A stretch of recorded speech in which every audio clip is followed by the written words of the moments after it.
Hi everybody, this is Linda and welcome to Hands That Cook. Earlier today, this is a 7-cup food processor. I put 4 cups of self-rising flour and 2 cut up, you might as well say a cup of butter. I use salted. I put it in my food processor and I processed it until it was smooth. Now I'm going to take this and dump it in my bowl. This, and I wasn't ready to make them right then, so I put this in the freezer. So here we go with frozen butter and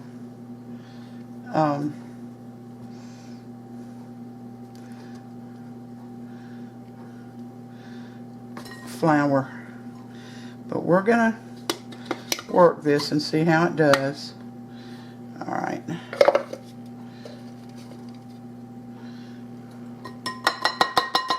I'll put this back in. Alright, this is 4 cups of flour and 2 cups of, see, that's all, that didn't come out right. And 2 cups of, not 2 cups, 1 cup of very cold butter. I'm going to break this up because I did put it in the freezer. I wasn't ready to make them right then, so I didn't want the butter to melt. So I just put it in the freezer. And now it doesn't really look so smooth, does it? But maybe I can work through this and get it. And I'd advise you, if you're making this is Biscuits for a Crowd. If you're making this many biscuits, don't use a 7-cup food processor, or divide the butter and the flour in half so that you can, it'll spin around better. You know, just put in 2 cups of flour and 8 tablespoons of cut up butter. Process that and then pour it out into a bowl and start over.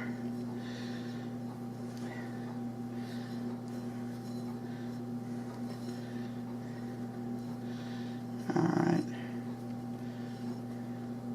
Now I've got my pastry cloth under this, but you don't have to use a pastry cloth.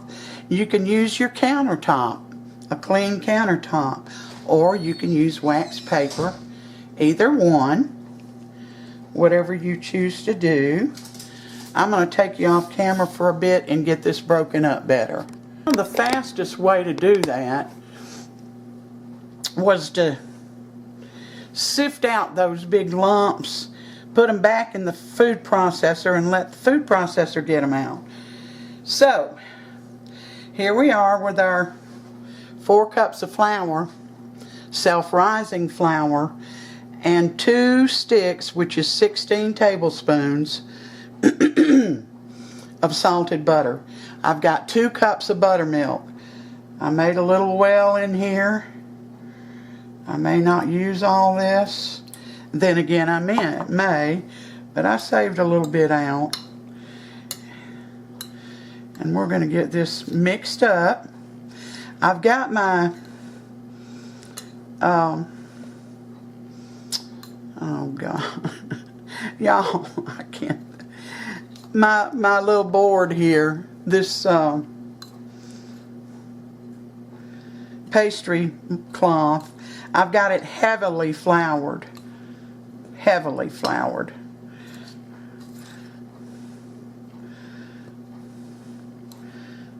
Because we're going to do this a little bit different. And that's all of the buttermilk. And I don't know if that's enough, but we'll soon find out.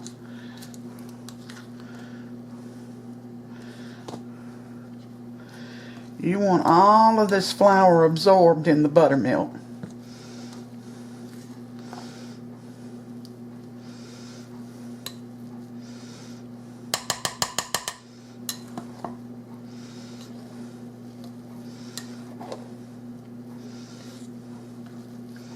And I honestly don't think that's quite enough.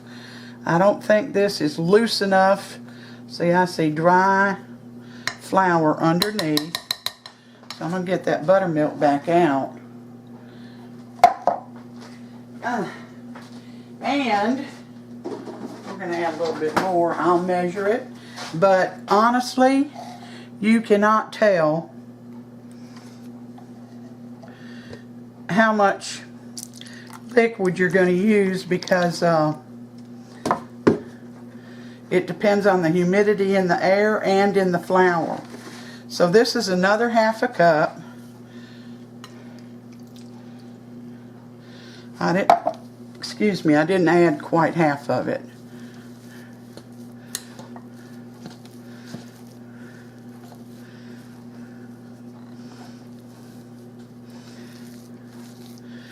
Not quite half of the half a cup is what I'm saying.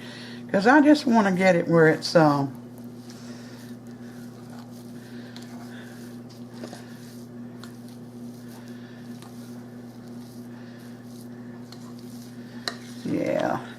I think this is going to do.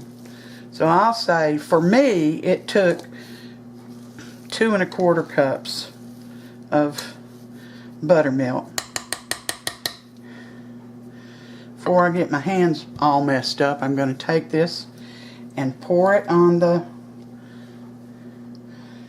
very well floured pastry cloth.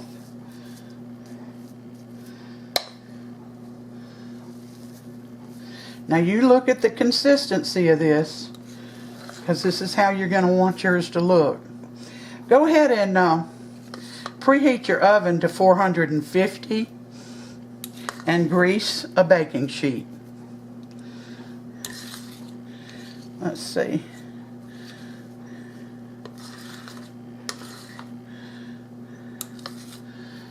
I got it. I got it.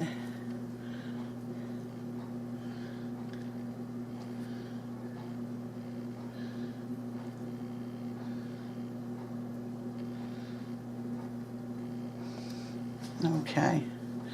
That's almost all of it. You know, I'm a stickler. I got to have everything out of the bowl or I'm not happy, because I saw my mother scrape many times. And I just took that lesson from her. All right. I'm going to throw this bowl over here.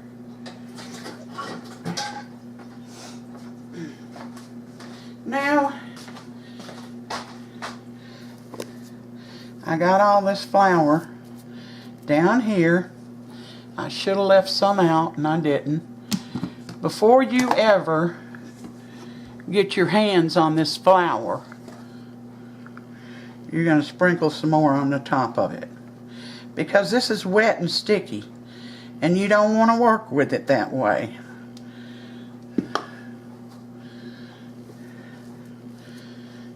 And in the old days, when they did it all by hand,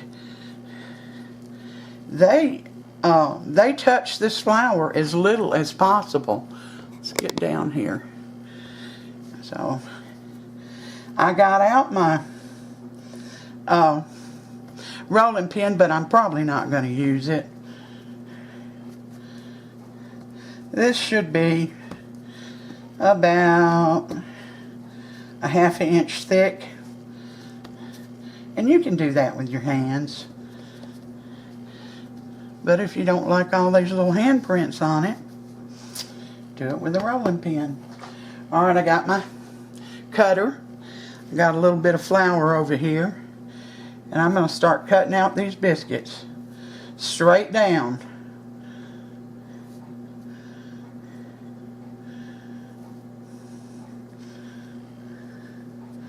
Try to get them all the same height so they'll all bake. excuse me, at the same time.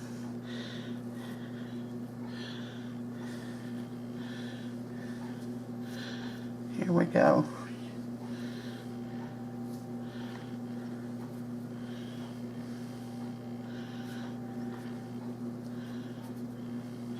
I'm going to show you what to do with your dough that's left over that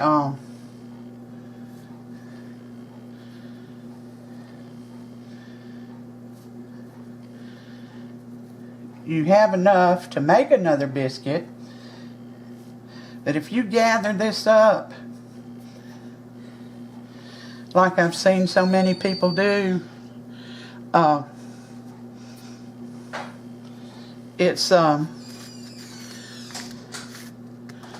they aren't going to be as good, and I'm hoping that this way will kind of counteract that.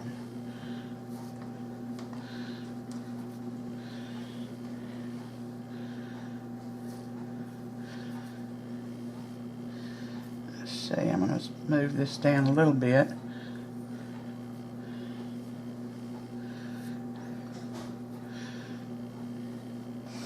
Now, this is what you're going to do. You're going to gather up your dough like this. As you are not touching it or kneading it or anything else. You're just putting it all back together and pushing it down.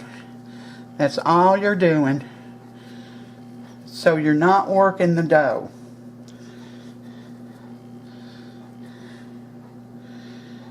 And here we go again.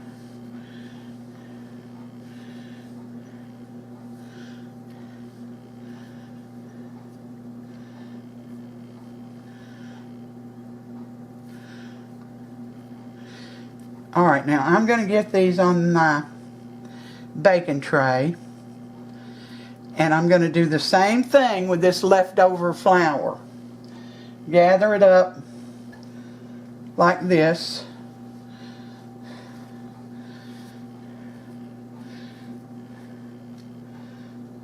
And pat it down to start my next, cutting the next ones. This is my first pan of biscuits. 16, 20. There's 24 in this one. I got a smaller pan with 7 in it. This was 15 minutes. Here's the bottom. I'm going to take them out of there because I don't want the bottoms to be soggy. So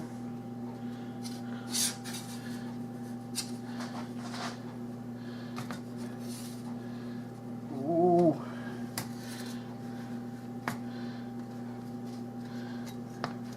Sam's going to eat one, so that'll be good. I have a larger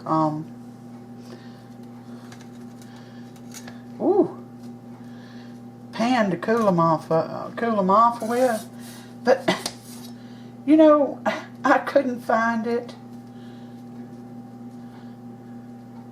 Let's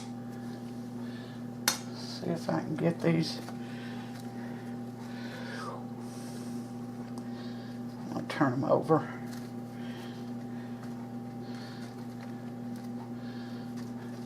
Oh, they're perfect. Can y'all see them? There they are. That's the bottoms. They are perfect.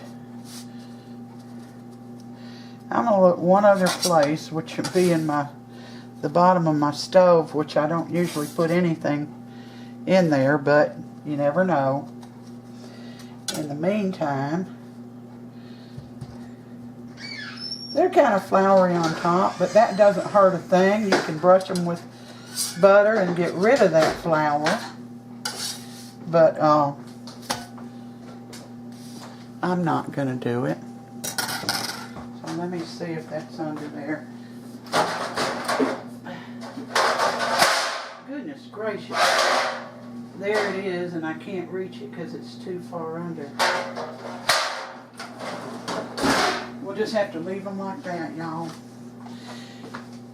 All right. I'm going to give Sam this one because it's broken. Well, why don't I want broken? They eat. Get over here. You're on this video, Goofus.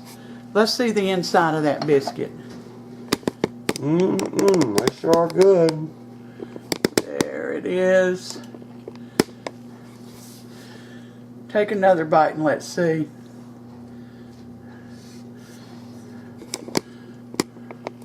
Perfect, fluffy, light. These are light biscuits, y'all. Light and fluffy. You'll love them. Now you don't have to. Don't grease your pan with butter because they'll burn. Butter burns at a low temperature. So use Crisco or lard. Use a shortening of some kind. I hope you enjoyed this. Whoop. Thanks for coming in and spending some time with me. Give me a thumbs up. Subscribe if you haven't. And be sure and hit the bell. Of course, Sam's got to fill his glass with ice and make noise. Give me a thumbs up and subscribe. Hit the bell so that you're notified every time I upload a new video. Thank you, all my new subs. Thank you so much. All my old ones, thank you for your loyalty. If you're having a big crowd, this has made me 31 biscuits. So, hopefully you'll try it. Sam says they're good. Best biscuit I ever had. Oh yeah, right. Okay guys, until next time, you take care and God bless every one of you.